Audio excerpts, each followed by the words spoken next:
Hello everyone, welcome to the channel Gyapan entrance academy. So finally आज के इस video में हम लोग specially Bihar DElEd entrance exam के लिए उर्दू कवायद यानी कि उर्दू ग्रामर को पढ़ने वाले हैं। और जैसा कि मैं आप लोग को पहले भी बता चुकी हूँ, ये तो उर्दू कवायद specially Bihar DElEd entrance exam की तैयारी करने वाले स्टूडेंट के लिए है ही है। लेकिन इसके अलावा अगर आप किसी अदर कंपटीशन या फिर एंट्रेंस एग्जाम की तैयारी कर रहे हैं तो भी ये वीडियो आप लोगों के लिए काफ़ी इंपॉर्टेंट साबित होने वाला है, क्योंकि आप लोग जानते हैं उर्दू कवायद तो हर एग्जाम में पूछा जाता है और लगभग टॉपिक जो है ना सिमिलर होता है। तो ये वीडियो आप सभी लोगों के लिए काफ़ी इंपॉर्टेंट है, स्टार्टिंग से लेकर अंत तक। और ख़ास तौर से तो बिहार डीएलएड एंट्रेंस एग्जाम की तैयारी करने वाले सभी स्टूडेंट के लिए ये वीडियो काफ़ी इंपॉर्टेंट है। बहुत ही इंपॉर्टेंट टॉपिक आज के इस वीडियो में डिस्कस होने वाले हैं, पढ़ने वाले हैं एकदम ज़बरदस्त अंदाज में। और पीडीएफ की टेंशन आप लोग मत लीजिएगा, पीडीएफ आप लोगों को फ्री ऑफ कॉस्ट दे दिया जाएगा। देखिए सब कुछ फ्री दिया जा रहा है, क्लासेस भी फ्री, पीडीएफ भी फ्री।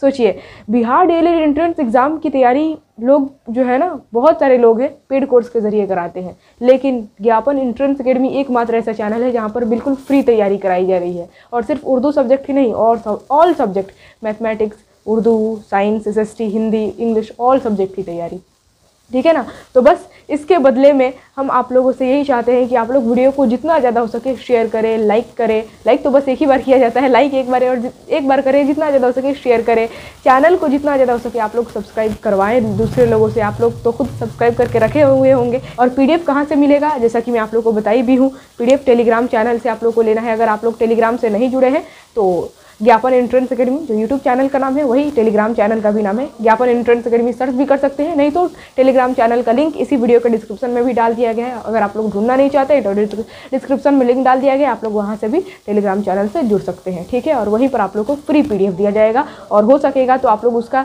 जीरोक्स निकलवा कर प्रैक्टिस ज़रूर कीजिएगा, ठीक है ना। खुद से आप लोग अंडरलाइन करके प्रैक्टिस करेंगे ना तो वो आप लोग के माइंड में लंबे समय के लिए फिट रहेगी चीज़ें और याद रहेंगी। तो ये इंपॉर्टेंट पॉइंट है, ठीक है। चलिए स्टार्ट करते हैं। आज हम लोग समझेंगे इस्म के बारे में, स्पेशली इस्म को पढ़ेंगे। इस्म, जैसा कि इसके पहले वाली वीडियो में मैं आप लोगों को बताई हूँ कि इस्म किसे कहते हैं। आज के इस वीडियो में हम लोग समझेंगे कि इस्म की कितनी किस्में हैं, यानी कि टाइप्स ऑफ इस्म। इस्म को इंग्लिश में कहा जाता है नाउन और हिंदी में कहा जाता है संज्ञा, ठीक है। Noun is the name of person, place और थिंग। आप लोग पढ़े होंगे ना इंग्लिश में, बचपन में भी याद किए होंगे। उसी तरह उर्दू में भी आप लोग समझ लीजिए कि किसी भी शख्स यानी कि किसी भी व्यक्ति, किसी भी जगह या फिर किसी भी जानवर या फिर किसी भी चीज़ के नाम को हम क्या कहते हैं, इस्म कहते हैं, जैसा कि मैं आप लोग को इसके पहले वाले वीडियो में बता चुकी हूँ। लेकिन आज के इस वीडियो में हम लोग को क्या पढ़ना है, इस्म की कितनी किस्में हैं। तो समझिए, इस्म की मानी के एतबार से दो किस्में हैं, और इस्म की बनावट या फिर इस्तेकाक कहता है, बनावट या फिर इस्तेकाक के एतबार से तीन किस्में हैं, ठीक है ना। इस्म यानी कि नाम, मतलब इस्म का मतलब आप लोग को समझना है, नाम, किसी भी चीज़ का नाम क्या कहलाता है, इस्म कहलाता है। तो इस्म की मानी के एतबार से दो किस्में, पहला है इसमें ज़ात और इसमें सिफत। मानी के एतबार से इस्म की कितने टाइप, तो दो टाइप, पहला है इसमें ज़ात और दूसरा है इसमें सिफत।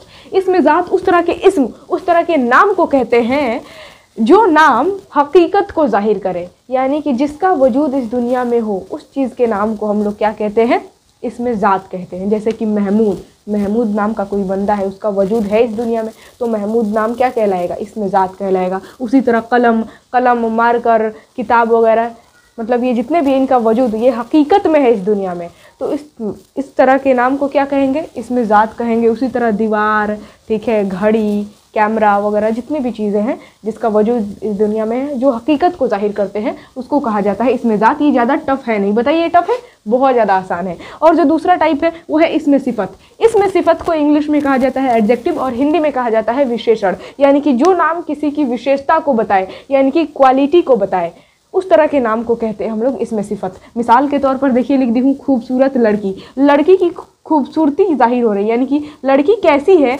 ये कौन बता रहा है, ये खूबसूरत, ये जो इस्म है ना, ये जो नाम है ये बता रहा है, ये लफ्ज़ बता रहा है कि लड़की कैसी है, तो खूबसूरत है, खूबसूरत लड़की, यानी कि लड़की की विशेषता ये खूबसूरत जो लफ्ज़ है ये बता रहा है। तो इसी वजह से इस लफ्ज़ को क्या कहेंगे, खूबसूरत लफ्ज़ को कहेंगे इसमें सिफत, ठीक है ना।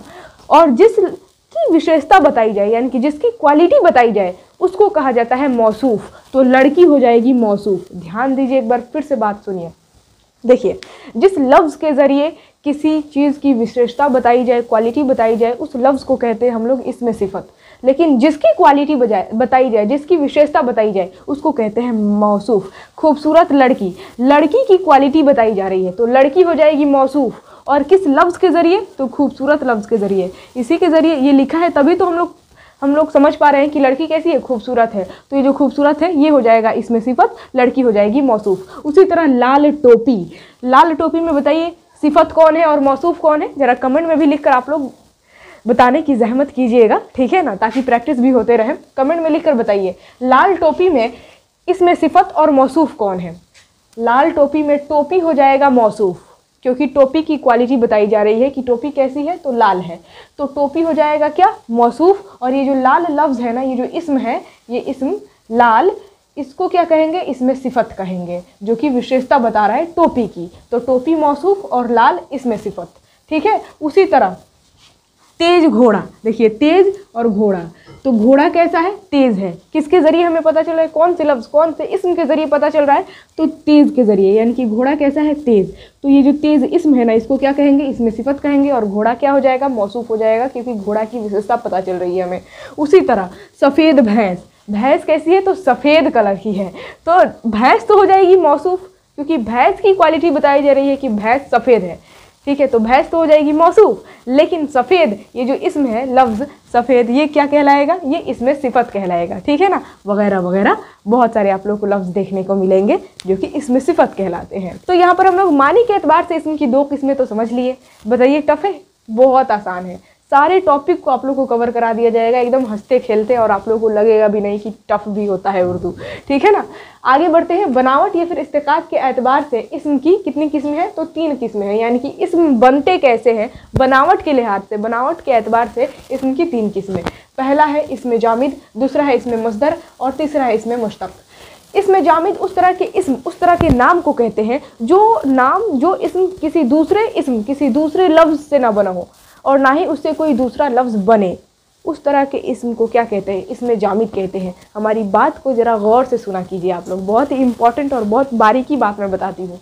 वह लफ्ज़ जो किसी दूसरे लफ्ज़ से ना बना हो और उससे कोई दूसरा लफ्ज़ ना बने, तो उस तरह के लफ्ज़, उस तरह के इस्म को क्या कहते हैं? इसमें जामिद कहते हैं। जैसे कि चट्टान, दरख्त, कुर्सी, अलमीरा, अलमारी, ईंट, चटाई, बैल, बकरी वगैरह, ये सभी लफ्ज़ क्या कहलाएंगे? इसमें जामिद कहलाएंगे, क्योंकि ये सभी लफ्ज़ अपने आप में यूनिक है, यानी कि ये किसी दूसरे लफ्ज़ से नहीं बने हैं। चट्टान अपने आप में एक लफ्ज़ है। लेकिन अगर बात करें इसमें मस्दर की, तो इसमें मस्दर उस तरह के इस्म को कहते हैं जो किसी दूसरे लफ्ज़ से तो ना बना हो, लेकिन उससे ढेर सारे इस्म और फ़ेल बन जाए, उस तरह के इस्म को कहा जाता है इसमें मस्दर। जैसे कि लिखना, लिखना एक लफ्ज़ है, ये किसी दूसरे लफ्ज़ से नहीं बना हुआ है, लेकिन लिखना से लिखने वाला, लिखने वाली, लिखता है, लिखती है, लिखती थी, ठीक है, लिखता था, लिख रही है, लिखेगी, लिखेगा, ढेर सारे इस्म और फ़ेल बन जा रहे हैं।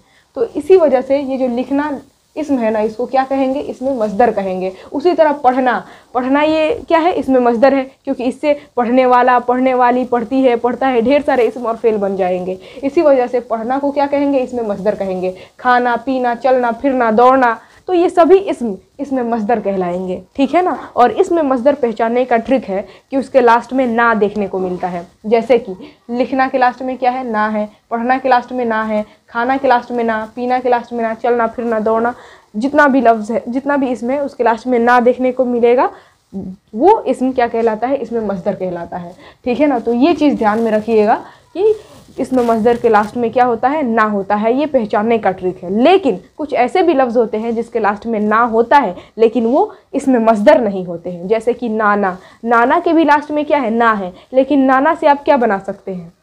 नाना से आगे कुछ, जैसे कि लिखना से लिखने वाला, लिखने वाली, लिखता है, लिखती है, पढ़ा, मतलब हम लोग बना ले रहे थे ना, लेकिन नाना से आप लोग क्या बनाएंगे? हालांकि नाना के लास्ट में भी ना है, तो ये जो नाना इस्म है ना, इसको आप लोग इसमें मस्दर नहीं कहेंगे, भले इसके लास्ट में क्या है? ना है। उसी तरह बहुत सारे एग्जाम्पल आप लोगों को देखने को मिल जाएंगे। जैसे कि पूना, पूना भी एक लफ्ज़ है, इसके भी लास्ट में क्या है? ना है, तो ये इसमें मस्दर नहीं है, ठीक है। तो कुछ ऐसे लफ्ज़ देखने को मिल जाएंगे, लेकिन ये याद रखिएगा कि इसमें मस्दर को पहचानने का ट्रिक ये है कि उस इस्म के लास्ट में ना देखने को मिलता है, ठीक है। अब अगला जो लास्ट टाइप है इस्म की, वो ये है इसमें मुश्तक। इसमें मुश्तक किसे कहते हैं? इसमें मुश्तक उस तरह के इस्म को कहते हैं जो बना तो हो मस्दर से, लेकिन अब उससे आगे कोई इस्म और फेल ना बन सके। जैसे कि लिखना से लिखने वाला बन गया, अब लिखने वाला से आप आगे कुछ नहीं बना सकते, तो लिखने वाला क्या कहलाएगा, इसमें मुश्तक कहलाएगा। उसी तरह लिखना से लिखने वाली आप बना दिए हैं, लेकिन लिखने वाली से आप सोचेंगे कि आगे हम और कुछ बना दें तो नहीं बन सकता है, तो लिखने वाली क्या कहलाएगा, इसमें मुश्तक कहलाएगा। उसी तरह लिखना से लिखा हुआ बन गया, तो लिखा हुआ से आगे अब नहीं बन सकता है, लिखा हुआ ये क्या कहलाएगा, इसमें मुश्तक। लिखना से अगर आप लिखा हुआ तो बन गया, लिखता था बना दिए हैं, तो लिखता था से आगे अब नहीं बन सकता है, तो लिखता था या फिर लिखती है, लिखा हुआ, लिखेगी, लिखने वाला, लिखने वाली, ये सभी जो है ना इसमें क्या कहलाएंगे, इसमें मुश्तक कहलाएंगे। उसी तरह पढ़ना से देखिए पढ़ेगा बन गया है, लेकिन पढ़ेगा से आगे आप कुछ नहीं बना सकते हैं, तो ये पढ़ेगा क्या कहलाएगा, इसमें मुश्तक कहलाएगा। तो बताइए कितना आसान है ये तीनों टाइप थे इसम के बनावट के लिहाज से, ठीक है। इसमें जामिद, इसमें मस्दर और इसमें मुश्तक, ये तीनों टाइप समझ में आ गया। अब देखिए यहाँ से तो आप लोग की कहानी स्टार्ट होती है। आप लोग क्या समझे कि इसम का यहाँ पर स्टोरी ख़त्म? नहीं, अभी तो स्टोरी स्टार्ट हुआ है, ये तो सिर्फ ट्रेलर था, पूरा फिल्म अभी बाकी है, पूरा पिक्चर अभी बाकी है। अभी देखिए क्या क्या होता है, कब कब, कहाँ कहाँ, कैसे कैसे आप लोगों को सीखना है और क्या क्या समझना है, ज़रा ध्यान से सुनिएगा और समझिएगा। जो आप लोगों का आप यूँ कह सकते हैं मेन फिल्म स्टार्ट हो रहा है, वो यहाँ से स्टार्ट हो रहा है। यानी कि जो आप लोगों को इस्म के बारे में मेनली समझना है वो इसमें जामिद से समझना है। अभी जो आप लोग इस्म के बारे में समझे कि वो ट्रेलर था, कुछ का समझ लिए, लेकिन इसमें जामिद की अब आप लोगों को दो किस्में पढ़नी है। पहला है इसमें मारफा और दूसरा है इसमें नकरा, और यहीं से क्वेश्चन आप लोगों के एग्जाम में पूछा जाता है और यहीं से पूरा फिल्म स्टार्ट हो रहा है। एकदम ध्यान से सुनिएगा और समझिएगा। देखिए इसमें जामिद, जैसा कि आप लोग जानते हैं, वह लफ्ज़ जो ना तो किसी दूसरे लफ्ज़ से बना हो और ना ही उससे कोई दूसरा लफ्ज़ बन सके, उस तरह के लफ्ज़, उस तरह के इसम को क्या कहते हैं, इसमें जामिद कहते हैं। जैसे कि चट्टान, ये अपने आप में एक लफ्ज़ है, ये ना तो किसी दूसरे लफ्ज़ से बना है और ना इससे कोई दूसरा लफ्ज़ बन सकता है। तो चट्टान, दरख्त, कुर्सी, अलमारी वगैरह, ये सभी लफ्ज़ क्या कहलाएंगे, इसमें जामिद कहलाएंगे। अब इसमें जामिद की दो किस्में हैं, यानी कि दो टाइप है। पहला है इसमें मारफा और दूसरा है इसमें नकरा। इसमें मारफा को इंग्लिश में कहा जाता है प्रॉपर नाउन और इसमें नकरा को इंग्लिश में कहा जाता है कॉमन नाउन। प्रॉपर नाउन को हिंदी में व्यक्तिवाचक संज्ञा और कॉमन नाउन को हिंदी में जातिवाचक संज्ञा कहते हैं। ध्यान से समझिए, दोनों को कंपेयर करके समझेंगे, बहुत आसानी से समझ में आ जाएगा और बहुत आसान टॉपिक भी है। अब देखिए ये दोनों टॉपिक को आप लोग को समझना है। उसके बाद से इसमें मारफा की भी किस्में आप लोग को पढ़नी है और फिर उसकी भी किस्में हैं, ठीक है। बहुत ही लंबा ये टॉपिक है, इसीलिए मैं बोल रही हूँ कि ये तो इसम का भी स्टार्टिंग है, पूरा फिल्म अभी बाकी है। ये बहुत ही इंपॉर्टेंट टॉपिक होता है और हर एग्जाम में इस टॉपिक से क्वेश्चन पूछा जाता है। तो समझिए इसमें मारफा किसे कहते हैं, किसी भी शख्स, जगह, जानवर या किसी भी चीज़ के ख़ास नाम को, स्पेशल नाम को क्या कहते हैं, इसमें मारफा कहते हैं। और किसी भी शख्स, जगह, जानवर या फिर किसी भी चीज़ के आम नाम को, कॉमन नाम को हम लोग कहते हैं इसमें नकरा, जिससे पूरी जाति का बोध हो, यानी कि पूरी जाति का होना पता चले। जैसे कि एग्जाम्पल लेकर समझते हैं, अगर मैं बोलूँ यूट्यूब चैनल, मैं यूट्यूब चैनल पर पढ़ाती हूँ, तो आप लोग को क्या पता चल रहा है, मैं यूट्यूब चैनल पर पढ़ाती हूँ, यानी कि कोई एक ख़ास नाम नहीं ली हूँ चैनल का, सिर्फ बोली हूँ यूट्यूब चैनल। यानी कि इस लफ्ज़ से यूट्यूब चैनल की पूरी जाति का हमें बोध हो रहा है, यानी कि एक आम नाम है, कॉमन नाम है, कोई एक ख़ास नाम मैं नहीं ली हूँ यूट्यूब चैनल का, मैं सिर्फ यूट्यूब चैनल बोली हूँ। तो यूट्यूब चैनल जो है ये लफ्ज़, ये इसम, वो क्या कहलाएगा, इसम नकरा कहलाएगा, क्योंकि ये एक आम नाम है, कॉमन नाम है, जिसे पूरी जाति, मतलब यूट्यूब चैनल जितने भी है सभी इसमें शामिल हैं। मतलब यूट्यूब चैनल से सभी तरह के यूट्यूब चैनल की जाति इसमें आ जा रही है। लेकिन अगर मैं ये बोलूँ कि मैं ज्ञापन एंट्रेंस एकेडमी यूट्यूब चैनल पर पढ़ा रही हूँ, तो फिर मैं यहाँ पर एक ख़ास यूट्यूब चैनल का नाम ले ली, ज्ञापन एंट्रेंस एकेडमी। तो ज्ञापन एंट्रेंस एकेडमी, इस चैनल को आप लोग क्या कहेंगे, इस नाम को क्या कहेंगे, इसमें मारफा कहेंगे, क्योंकि एक मैं ख़ास नाम ले ली, इसमें मारफा है ये। तो ख़ास नाम, एक प्रॉपर नाम को, एक ख़ास नाम को, स्पेशल नाम को क्या कहते हैं, इसमें मारफा कहते हैं। मैं बोली मैं शहर जा रही हूँ, तो शहर में तो सभी शहर आ जाएंगे, शहर की पूरी जाति आ जाएगी, यानी कि शहर जो है ना, इससे पूरी जाति का बोध हो रहा है, ठीक है। ये एक आम नाम है, एक कॉमन नाम है, तो शहर इसमें नकरा हो जाएगा। लेकिन अगर मैं ये बोलूँ कि मैं पटना शहर जा रही हूँ, तो पटना शहर, यहाँ पर एक ख़ास शहर का नाम ले ली, पटना।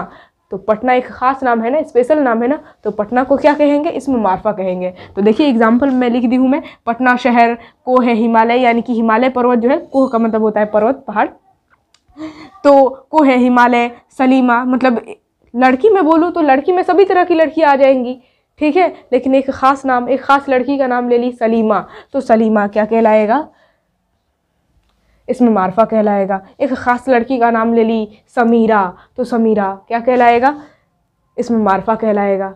लेकिन लड़की ये जो लफ्ज़ है वो क्या कहलाएगा, वो इस्म नकरा कहलाएगा, क्योंकि लड़की में पूरी लड़की की जाति आ जाएगी। ठीक है, लड़की एक कॉमन नाम है तो लड़की हो जाएगा इस्म नकरा। लेकिन ख़ास नाम ले ली सलीमा तो हो जाएगा इस्म मार्फा वगैरह वगैरह। किसी भी चीज़ का ख़ास नाम इस्म मार्फा कहलाता है। और किसी भी चीज़ का आम नाम, मतलब कोई भी आम नाम हो, चाहे वो जगह का हो या फिर जानवर का हो या फिर किसी भी चीज़ का, वो क्या कहलाएगा, कॉमन नाउन यानी कि इस्म नकरा। जैसे कि शहर, पहाड़, इंसान, शहर में पूरा शहर आ जाएगा। पहाड़ में कोई एक पहाड़ का नाम मैं नहीं ले रही हूँ, पहाड़ से पूरी जाति का बोध हो रहा है।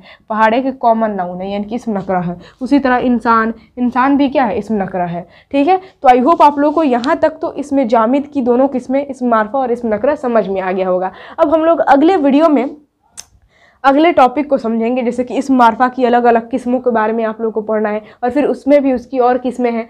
वो हर एक टॉपिक में आप लोगों को अगले क्लास में, अगले वीडियो में समझाऊंगी, अगले पार्ट में। समझिए कि ये पार्ट 3 है, अगला जो पार्ट होगा वो पार्ट 4 होगा।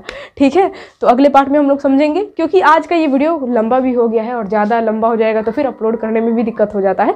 तो चलिए आज के इस वीडियो को यहीं पर एंड करते हैं। आई होप आप लोगों को मैं जो कुछ भी समझाई हूँ अगर समझ में आया है तो लाइक ज़रूर करें, फटाफट लाइक करें, और जितना ज़्यादा हो सके, जैसा कि मैं आप लोगों को बताई हूँ, ज़्यादा से ज़्यादा वीडियो को शेयर करना है और चैनल को सब्सक्राइब करके तो रखना ही है खुद, और दूसरों से भी करवाना है। जल्द से जल्द आप लोग 1 लाख सब्सक्राइबर पूरा कीजिए। जिस तरह से आप लोगों ने ज्ञापन एकेडमी को वाकई में सपोर्ट किया है, उस तरह आप लोग ज्ञापन एंट्रेंस एकेडमी को भी सपोर्ट करें, आगे बढ़ाएं। ठीक है, और जल्द से 1 लाख सब्सक्राइबर इस टारगेट को पूरा करें। तो इसका PDF आप लोग को खैर मिल ही जाएगा, लेकिन अगर आप लोग यहाँ तक स्क्रीनशॉट लेना चाहते हैं तो कोई दिक्कत नहीं है, ले लीजिए फटाफट स्क्रीनशॉट। तो चलिए आज के इस वीडियो को यहीं पर एंड करते हैं। इसी के साथ मैं आप सभी लोगों से विदा लेती हूँ। Bye bye, take care. फिर मिलेंगे हम लोग अगले वीडियो में अगले टॉपिक के साथ। तब तक के लिए जय हिंद और खुदा हाफिज़।